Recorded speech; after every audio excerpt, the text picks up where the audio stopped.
नमस्कार दोस्तों, पिछले जो 15-16 क्लासेस थी उसके अंदर हमने आपकी एब्स्ट्रैक्ट अलजेब्रा एक बुक कंप्लीट कर ली है, जिसमें 5 क्वेश्चन आएंगे। मैंने आपसे पहले ही कहा था कि 5 या 6 क्वेश्चन, 4 से 6 क्वेश्चन के बीच में आते हैं। 4 भी आ जाते हैं, 5 भी आते हैं, 6 भी कई बार आए हुए हैं। तो लगभग एवरेज मानकर चलें तो उस बुक में 5 क्वेश्चन आते हैं। तो वो बुक हमने अच्छे से कंप्लीट कर ली। अगर वो आप उतना ही मैटर पढ़ेंगे और बार बार उन चीज़ों की प्रैक्टिस करेंगे, एग्जाम्पल ज़्यादा से ज़्यादा निकालेंगे, तो वो 5 क्वेश्चन आपके कहीं नहीं जाएंगे। आप वो अच्छी तरीके से आप उन्हें तैयार कर चुके हैं।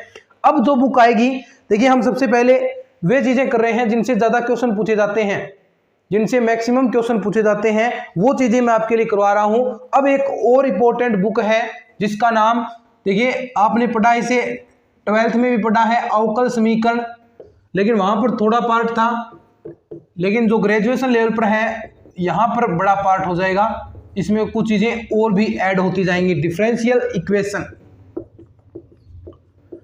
डिफरेंशियल इक्वेशन, अवकल समीकरण। दोस्तों इस बुक में से लगभग 6 से 8 क्वेश्चन के करीब इसके अंदर क्वेश्चन आते हैं।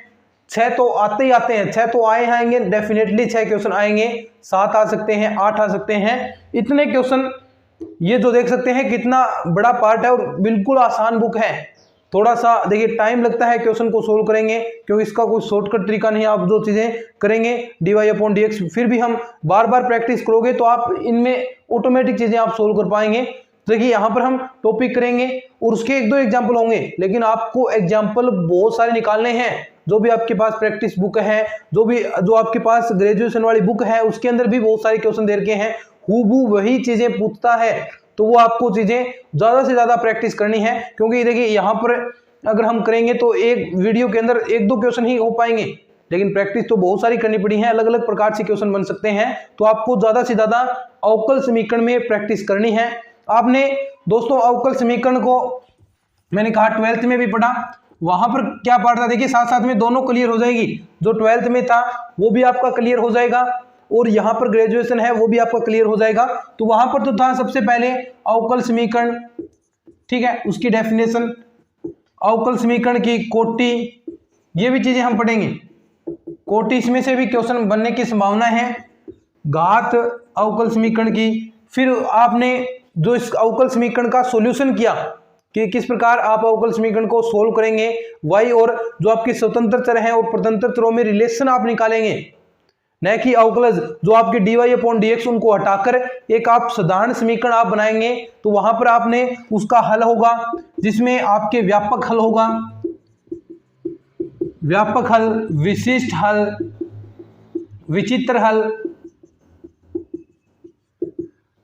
ये हल होते हैं। उसके बाद जो अवकल समीकरण को सोल्व करने के बहुत सारे मेथड आएंगे।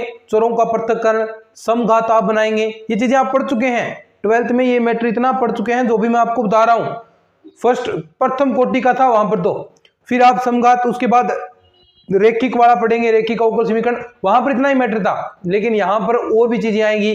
यथार्थ अवकल समीकरण क्या होती है, जो आपके गुणांक फैक्टर देंगे उससे आपको रिजल्ट निकालने हैं, कुछ प्रॉपर्टीज आएगी। उसके बाद द्वितीय कोटि के आएंगे, d² y/dx। यहाँ पर तो प्रथम कोटि आएगी, लेकिन उसके बाद द्वितीय कोटि के भी आएंगे। तो ऐसी बहुत सारी इसके अंदर चीजें आएंगी और बहुत तरीके से अलग अलग क्वेश्चन बनते हैं। तो जो हम पहले 2 लेक्चर के अंदर करेंगे उसमें एक क्वेश्चन आपका कंप्लीट आएगा, एक क्वेश्चन बनने की निश्चित रूप से संभावना है। तो ऐसे ही जितने भी बुक चलेगी, 15 लेक्चर हो या 10 लेक्चर हो, जितने भी इस बुक में लेक्चर लगते हैं, ये एक एक लेक्चर आपके लिए इंपॉर्टेंट है। और निश्चित रूप से इनमें से क्वेश्चन मैंने आपको बता दिया 6 से 8 क्वेश्चन डेफिनेटली आएंगे, तो आएंगे, ठीक है। अच्छे से हम इस बुक को तैयार करेंगे और यही हम चल रहे हैं। और साथ साथ में दोस्तों अब कुछ ही दिनों बाद आपके लिए 2 क्लासेस अरेंज मैं करवा दूंगा, यानी एक आपके लिए सुबह ग्रेजुएशन वाली और एक आपके लिए शाम को, जो जिसमें हम 9 से 12th वाला मैटर करेंगे, ताकि दोनों चीजें आपकी साथ साथ चलती जाएं। अगर किसी को ने ग्रेजुएशन तैयार कर रहा है तो खुद से, तो वो अगर उसे 12th वाला पढ़ना है तो वो भी पढ़ ले, अगर दोनों पढ़ना है तो दोनों पढ़ ले। तो आपके लिए सिलेबस अब कंटिन्यू हो जाएगा। अब चीजें रफ्तार भी पकड़ेंगी, अब लेक्चर बड़े बड़े भी होंगे। जो वहां पर हम 30 मिनट के करीब लेक्चर पढ़ रहे थे, अब इसके बाद मैं आपके लिए इसमें 10-10, 15-15 मिनट और ऐड करूंगा, 40 से 45 मिनट के बीच में लेक्चर आएंगे। तो अब रफ्तार पकड़ जाएगी चीजें और जल्द ही हम सिलेबस कवर करेंगे। उसमें टाइम लगा टाइम देखिए 15-16 लेक्चर थे, तो उसमें 15 दिन हमें लगे थे बुक के अंदर, लेकिन आगे जो किताबें होंगी, आगे जो हम चीजें सोल्व करेंगे उसमें आपको इतना टाइम नहीं लगेगा। इस बुक में टाइम लगेगा, इस बुक में टाइम लगेगा क्योंकि मैटर बहुत बड़ा है। 6 क्वेश्चन, 6 या 8 क्वेश्चन इसके अंदर, तो 8, 5, 13 क्वेश्चन हम कंप्लीट कर देंगे, तो उसमें टाइम आपको लगेगा। इसमें भी लगभग 15 या 16 लेक्चर आराम से होंगे, क्योंकि चीजें इसमें जो समझने वाली चीजें बहुत सारी हैं, एक एक चीज आपको समझनी है। चलिए अब शुरुआत करते हैं हम हमारी अवकल समीकरण की। और जैसे हम चल रहे हैं वैसे आप जिस प्रकार से मैं पढ़ा रहा हूं, अगर आप उस तरीके से पढ़ते रहेंगे, प्रैक्टिस करते रहेंगे, तो निश्चित रूप से आप एग्जाम में अच्छा करेंगे। आपको देखेंगे तो पेपर उठाएंगे तो आपको लगेगा कि हाँ ये मैटर हमने पढ़ा है और हम इसको सोल्व कर सकते हैं। बस यही हमारी कोशिश है और यही हमारी जीत होगी अगर आप ऐसा देखकर क्वेश्चन को अंदाजा लगा पाते हैं। चलिए अवकल समीकरण सबसे पहले होती क्या है, किसे आप अवकल समीकरण कहेंगे, ये जरूरी है। देखिए दोस्तों, सबसे पहले हम डेफिनेशन लिखेंगे कि सबसे पहले मैं आपको इक्वेशन लिखता हूं और फिर उसके बाद हम पढ़ेंगे d²y/dx² प्लस एक इक्वेशन लिख देता हूं, कोई भी लिख दीजिए 2dy/dx प्लस x बराबर 0 या प्लस y बराबर 0, y बराबर 0 या e⁻x, ठीक है, कुछ भी। ये एक डिफरेंशियल इक्वेशन है। अब इसमें क्या क्या चीजें हैं वो देखिए, यहीं से आप अवकल समीकरण से ही डेफिनेशन समझाएंगे। अब मैं आपके सामने डेफिनेशन ऐसे लिखूंगा कि किसी समीकरण के अंदर स्वतंत्र चर, परतंत्र चर तथा स्वतंत्र चरों के सापेक्ष परतंत्र चरों के अवकलज विद्यमान हो तो उसे आप अवकल समीकरण कहेंगे। तो ये डेफिनेशन है, इसी के अंदर हम समझेंगे। आपकी डेफिनेशन क्या है कि वे समीकरण जिसके अंदर, ध्यान से सुनिए, वे समीकरण जिसके अंदर स्वतंत्र चर तथा परतंत्र चर मौजूद हो, ठीक है। स्वतंत्र चर देखिए यहां पर आपने फंक्शन मानते हैं y बराबर fx। क्या होता है, सबसे पहले स्वतंत्र और परतंत्र चर थोड़ा सा समझिए इस चीज को, ये कहना क्या जाता है, क्योंकि आगे सारी चीजें यही चलेगी। तो स्वतंत्र चर ऐसा चर होता है दोस्तों जो जिसकी वैल्यू आप खुद मानते हैं स्वतंत्र है वो। अब मान लीजिए यहां पर आप x की वैल्यू रखेंगे 0, तो जो भी y की वैल्यू आएगी तो ये y की वैल्यू x पर डिपेंड है। आप जो वैल्यू रखेंगे, x की 1 रखेंगे तो y की कुछ और वैल्यू होगी, x की 2 रखेंगे तो y की कुछ और वैल्यू होगी। तो क्या वैल्यू एक जैसी रह रही है? चेंज किसके कारण हो रहा है y में? x के कारण। x की जो वैल्यू होगी उसके कारण y में चेंज होगा। तो y तो क्या हो गया, इस पर डिपेंडेबल हो गया, परतंत्र हो गया, स्वतंत्र नहीं है। लेकिन x आप क्या कर रहे हैं, x आप 0 रख रहे हैं, तो खुद किसी और तरीके से तो नहीं आ रहा, आप खुद मान रहे हैं हाँ x बराबर 0, तो ये स्वतंत्र है, आप कोई सा भी वैल्यू ले सकते हैं। तो ऐसे चर होते हैं स्वतंत्र और परतंत्र। साधारणतः हम देखिए स्वतंत्र चरों के सापेक्ष आपको करना है, जो नीचे आएगा जिसके सापेक्ष अवकलन करेंगे आप वो स्वतंत्र चर होगा, और जो ऊपर रहेगा उसे जिसका अवकलन हो रहा है वो परतंत्र चर है। तो आपको परतंत्र चर का अवकलन करना है किसके सापेक्ष? स्वतंत्र चर के। देखिए कैसे डेफिनेशन मिले लिखेगी कि किसी समीकरण के अंदर स्वतंत्र चर x है तथा परतंत्र चर y भी है, मौजूद हो है, ऐसी इक्वेशन होगी। तथा इसके साथ साथ परतंत्र चर कौन से हैं? y इसमें अगर हमने x को स्वतंत्र माना है तो y परतंत्र है, तो परतंत्र चरों के स्वतंत्र चरों के सापेक्ष अवकलज भी विद्यमान हो। ये देखिए यहां पर अवकलज विद्यमान है ना, तो ऐसी इक्वेशन आपकी क्या कहलाएगी? अवकल समीकरण कहलाएगी। तो ये डेफिनेशन आप लिखेंगे, डेफिनेशन लिखनी जरूरी है दोस्तों, डेफिनेशन लिखनी जरूरी है। क्या है कि किसी समीकरण में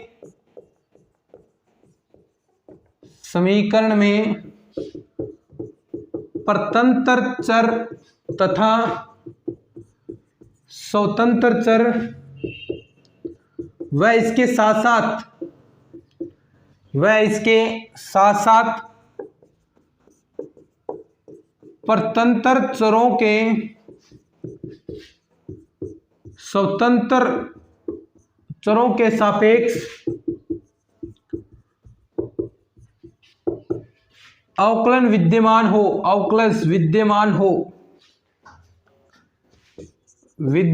हो तो ऐसा समीकरण अवकल समीकरण कहलाएगा। अवकल समीकरण कहलाएगा, ठीक है। और आपका एग्जाम्पल हो गया, कुछ भी लिख दीजिए, dy/dx प्लस e की पावर x बराबर 0, ये मान लीजिए, या फिर dy/dx प्लस y बराबर 0, x बराबर 0, कुछ भी हो, लेकिन उसके अंदर स्वतंत्र चर होने चाहिए, स्वतंत्र चर होने चाहिए, और जो स्वतंत्र चर है उसके सापेक्ष, स्वतंत्र चरों के स्वतंत्र चरों के सापेक्ष अवकलज भी विद्यमान होने चाहिए। तो ये देख लीजिए, स्क्रीनशॉट ले लीजिए इसका, या फिर लिखना चाहते हैं तो लिख लीजिए। फिर आगे बढ़ते हैं।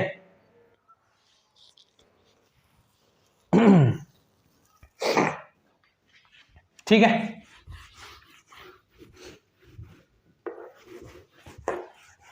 अब देखिए आपने बीएससी किया है तो उसके अंदर चीजें पढ़ी हैं, अवकल समीकरण के प्रकार आपने पढ़े हैं। अवकल समीकरण के प्रकार दो प्रकार की होती है दोस्तों, कौन सी? समीकरण के प्रकार। नंबर 1 साधारण अवकल समीकरण, साधारण अवकल समीकरण। नंबर 2 आंशिक अवकल समीकरण, आंशिक अवकल समीकरण। साधारण अवकल समीकरण और आंशिक अवकल समीकरण ये आप पढ़ चुके हैं। देखिए साधारण तो अभी हमने जो एग्जांपल दिया वो साधारण थी, लेकिन आंशिक अवकल समीकरण के अंदर क्या होगा? आंशिक में करली अपॉन करली एक्स, इस प्रकार की जो बनेगी आपके पास, +2 करली वाई अपॉन करली एक्स प्लस वाई बराबर 0, ऐसी जिसमें आएंगे आपके जो आंशिक अवकल समीकरण का अर्थ हो गया जिसके अंदर करली अपॉन करली एक्स ये चीजें आएंगी, यानी जिसके सापेक्ष आप कर रहे हैं तो वो चीजें तो होगी, लेकिन उसके अतिरिक्त जो चीजें आएंगी वो कांस्टेंट होती है, करली की यही खासियत होती है। तो देखिए साधारण तो आपने पढ़ लिया और ये होगी आंशिक, बस इसके अंदर क्वेश्चन नहीं आएंगे। अब क्वेश्चन वाली चीजें देखिए, ये थोड़ा सा आपको वो चीजों में ला रहा हूं मैं जो आपने 12th तक पढ़ा था। अब जो कॉलेज वाला प्रोसेस स्टार्ट होगा, ये कुछ चीजें 12th के अंदर भी थी। अब देखिए, अब जो ये तो हमने नॉर्मल डेफिनेशन वगैरह पढ़ ली, अब जो चीजें आएंगी उनमें से क्वेश्चन उठते हैं। पीछे वाले में क्वेश्चन नहीं उठते, लेकिन वो बेस है, हमें जो आगे चीजें पढ़ रहे हैं, जो आगे हम पढ़ने वाले हैं, जो हम चीजें आगे समीकरण को हल करने वाले पढ़ेंगे, वो उसका बेस था, उसकी डेफिनेशन थी। अब आती है अवकल समीकरण की कोटि, अवकल समीकरण की कोटि। इसमें से क्वेश्चन कई बार पूछ लिया जाता है, अवकल समीकरण की कोटि, ठीक है। और क्वेश्चन भी हम करेंगे, इसके बहुत सारे क्वेश्चन भी हम करेंगे, और अवकल समीकरण की कोटि, ठीक है। कोटि का अर्थ हो गया कि जो आपके पास अवकल समीकरण है, एग्जाम्पल से हम करेंगे चीजें, एग्जाम्पल जितने आप करेंगे उससे आपको समझ में और भी ज्यादा आएगा। देखिए आपके पास ये एग्जाम्पल है d² y upon dx² plus 3 dy upon dx plus x बराबर 0, ये आपके पास कोई अवकल समीकरण है। अब आपसे पूछ रहे हैं कि इसकी कोटि क्या है, तो कोटि से तात्पर्य है कि जो अवकल है, अवकलज हुए हैं, उच्चतम अवकलज की संख्या, इसमें मैक्सिमम अवकलज कितनी बार हुआ है, तो आप देखेंगे इसमें मैक्सिमम अवकलज देखिए 2 बार हुआ है, d² y अपॉन dx²। अगर ऐसी ही इक्वेशन आपके पास ऐसी आ जाए, dq y upon dx² plus y बराबर 0, इसमें पूछ रहे कोटि, तो इसका अर्थ क्या हुआ? उच्चतम अवकलज की संख्या, उच्चतम अवकलज की संख्या आप लिखेंगे उच्चतम, छोटा सा लिख लीजिए आपको डायरेक्ट समझ में आ जाए, अवकलज की कोटि या संख्या, ठीक है, छोटा सा लिख लीजिए, उच्चतम अवकलज की कोटि या संख्या, छोटा सा आपको लिखना है। तो इसमें देखेंगे इतना, उसमें उच्चतम कितना है, 2 बार हुआ है, यानी इसकी कोटि कितनी हो गई? 2। अगर इसकी मैं कोटि पूछूं d² y upon dx d³, तो इसमें उच्चतम अवकलज कितनी बार है? 3 बार, तो इसकी कोटि कितनी होगी दोस्तों? शाबाश, 3 बार। सिंपल है चीजें, कुछ नहीं है। उच्चतम अवकलज कितनी बार अवकलज हुआ है, वही संख्या आपकी कोटि है। और कई बार क्वेश्चन भी आ जाते हैं अभी, और इसके क्वेश्चन भी कराऊंगा, थोड़ी सी प्रैक्टिस इसकी करेंगे, क्योंकि एक क्वेश्चन बनने की संभावनाएं बनती है, इसके अंदर पूछ लिया जाता है, कई बार साधारण ही क्वेश्चन पूछा जाता है। तो ये तो हो गया आपका अवकल समीकरण की कोटि, ठीक है, यानी उच्चतम अवकलज की संख्या, उच्चतम अवकलज की कोटि ही क्या होती है? आपकी अवकल समीकरण की कोटि कहलाती है। चलिए नेक्स्ट, अब इसके बाद आती है एक इंपॉर्टेंट चीज, क्या? अवकल समीकरण की घात, ये इंपॉर्टेंट है, अवकल समीकरण की घात। अब देखिए आपके लिए सबसे पहले मैं तो एग्जाम्पल लिखूंगा, उसके बाद ही आपको समझाऊंगा। एग्जाम्पल से चीजें आपको क्लियर हो जाती हैं अच्छी तरीके से। dy/dx -3y बराबर 0। अब आपसे पूछे कि इसकी कोटि कितनी है, सबसे पहले आपने कोटि वाला टॉपिक किया है, तो आपसे पूछ ले कि इसकी अवकल समीकरण की कोटि कितनी है, तो आप क्या बताएंगे कि इसमें मैक्सिमम अवकलों की संख्या कितनी है? एक ही है, तो इसकी कोटि तो एक है। अब पूछेगा घात।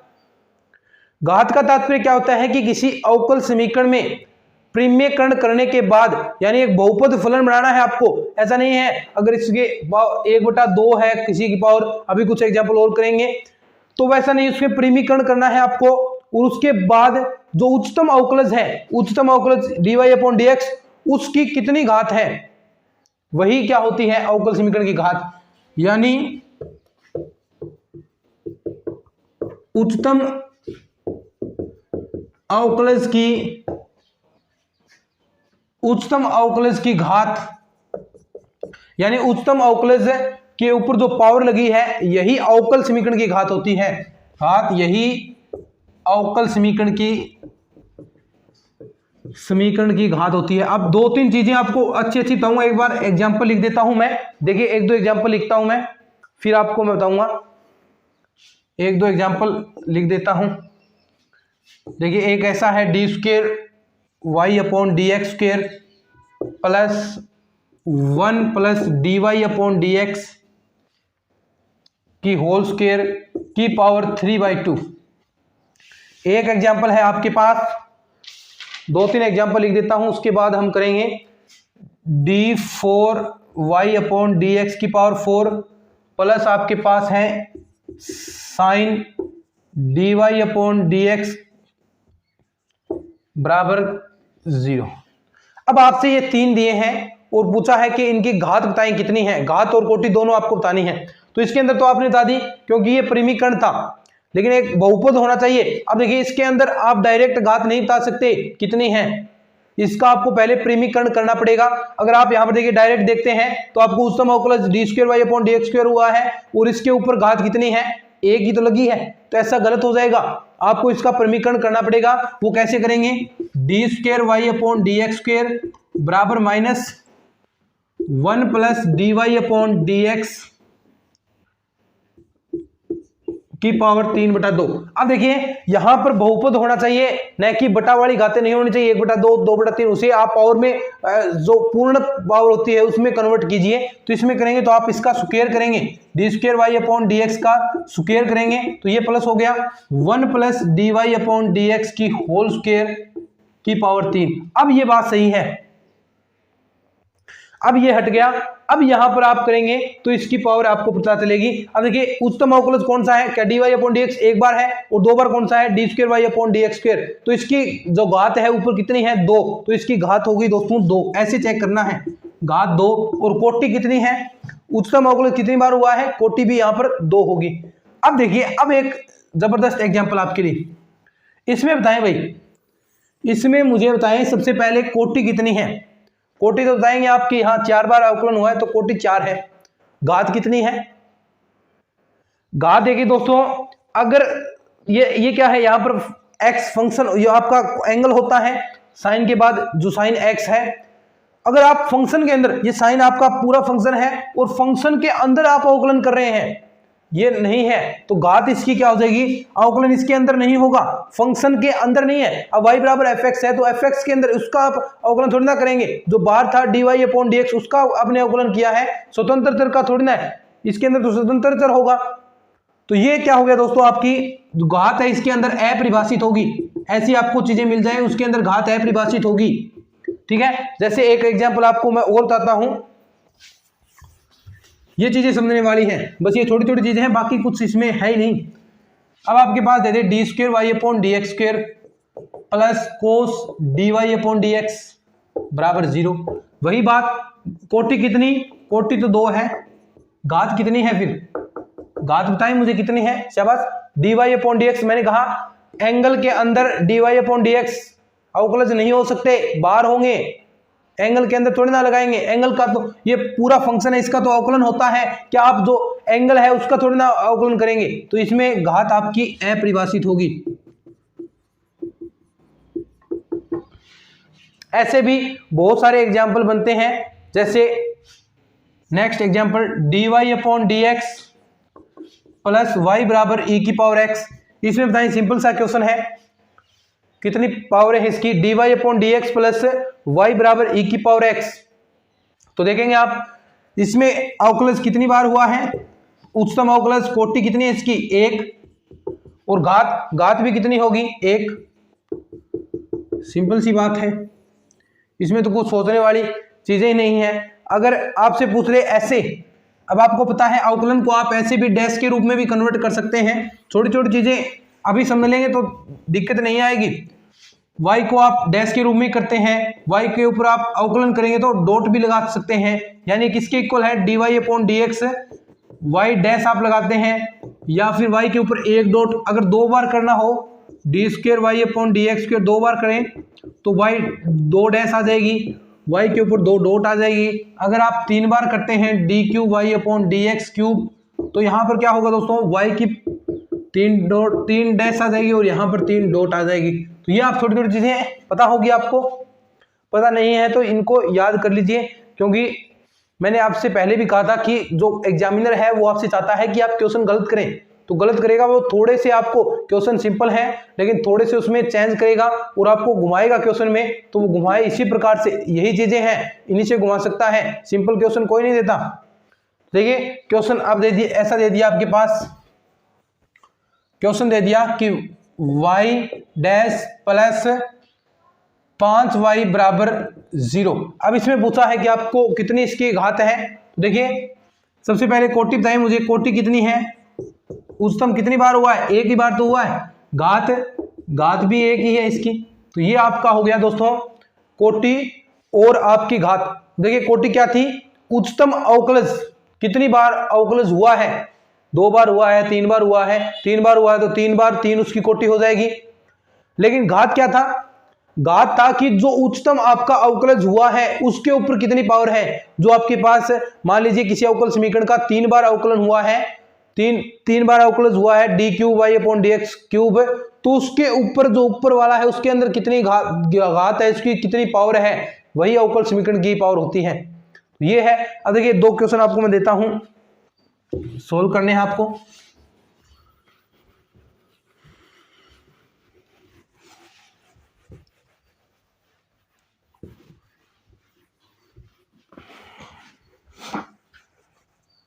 देखिए आपको अवकल समीकरण दिया है, क्वेश्चन ऐसे एग्जाम में आएगा। एग्जाम में कैसे आएगा ये देखिए, अवकल समीकरण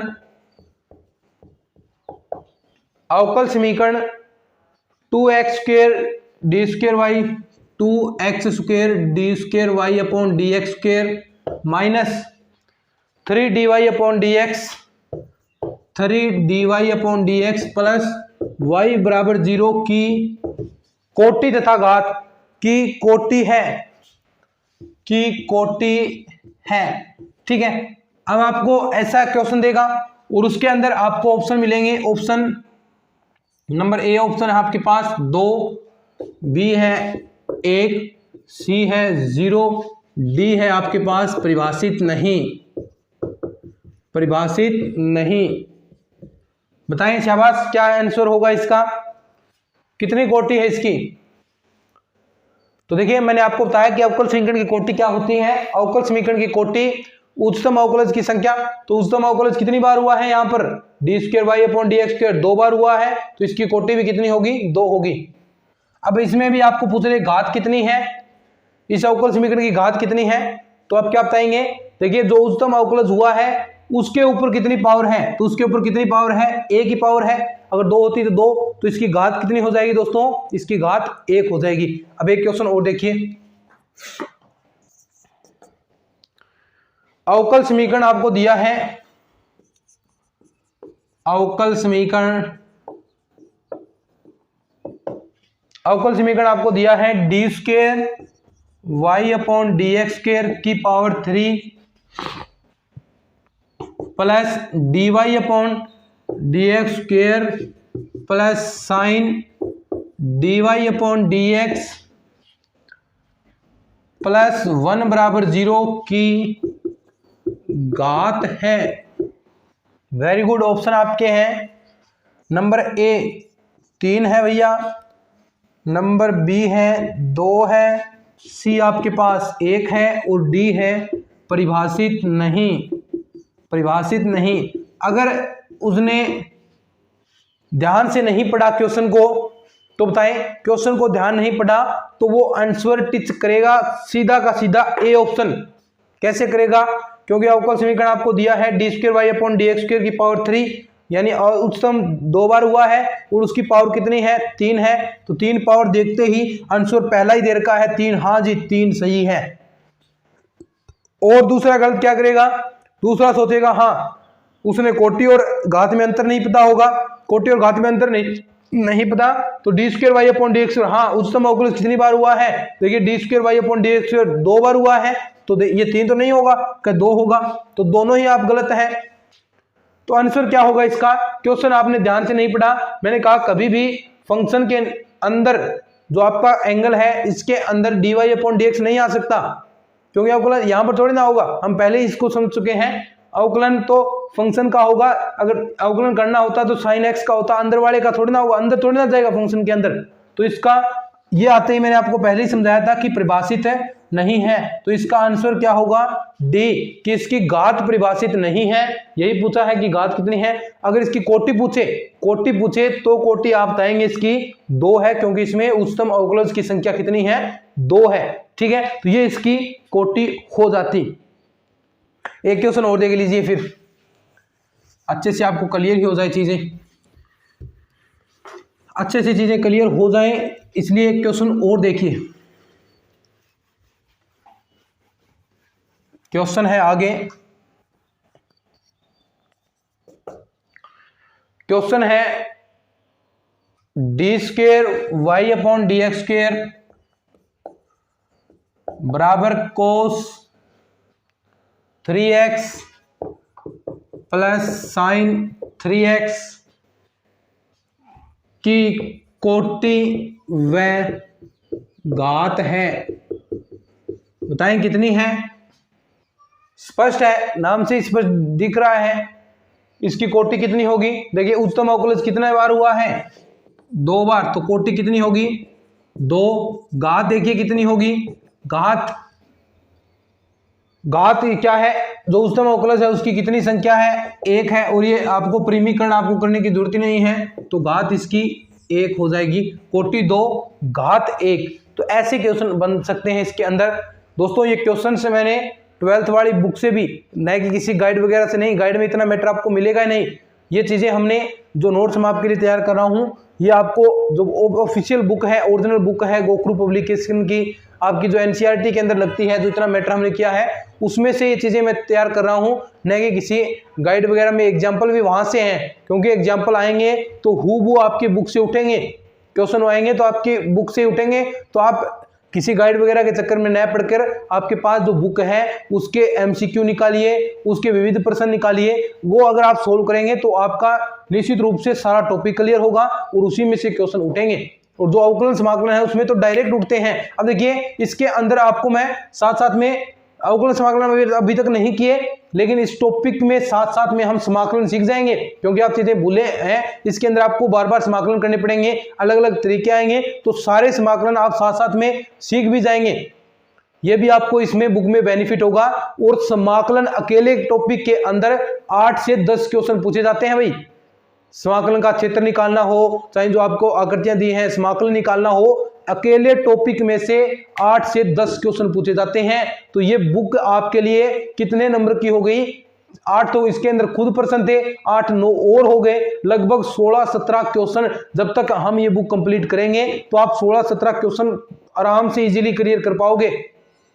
तो मैटर ऐसी ही कोशिश कर रहा हूं मैं कि आप ये चीजें साथ साथ में अवकलन समाकलन भी सीखते जाएं और साथ साथ में और अवकलन भी इसके अंदर सीखेंगे। तो अवकलन में भी इतने क्वेश्चन आते हैं, 8-9 क्वेश्चन, तो अवकलन भी आपके लिए क्लियर होंगे। तो लगभग आप ये बुक करेंगे तो लगभग आप मानकर चलें आपके लगभग 20-25 क्वेश्चन आराम से इस बुक से क्लियर हो जाएंगे।